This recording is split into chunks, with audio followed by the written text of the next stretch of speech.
Hello and welcome back. We now discuss an example from the topic permutations and combinations.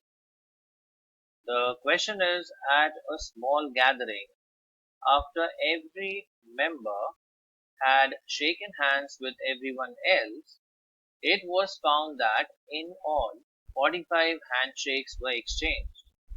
How many members were present at the gathering? So suppose we consider n as the number of members present. So let n be the number of members at the gathering. Now we know that for one handshake to happen, that is for every handshake, we require two members, right, at a time. Or we could say we need to select two members at a time. So to perform one handshake, we need to select two members at a time. So if there are n members, right?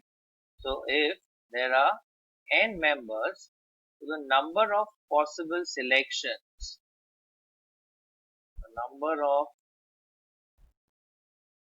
possible selections would be NC2, because every time we need to select two members from the n members. So number of such possible selections of two members, right? The total number of possible selections is NC2.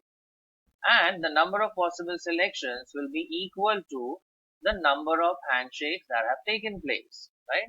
So the number of possible selections of two members at a time would be equal to the number of possible handshakes, which is 45.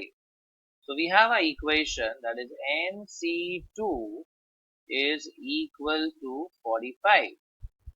Now we just solve this equation and we could obtain the value of n.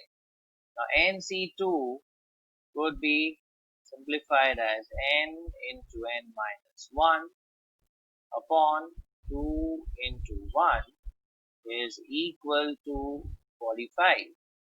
So upon further simplification, we obtain n into n minus 1 is equal to 90. Now the right hand side could be expressed as, that is 90 could be written as 10 times 10 minus 1, right? So 10 times 9 is 90. Now if you observe the arrangement on the left hand side and the right hand side, both are exactly the same.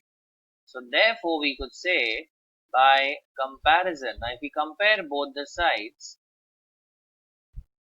so we could obtain the value of n from here. So by comparison, we could say n is equal to 10. That is, the number of members at the gathering is 10.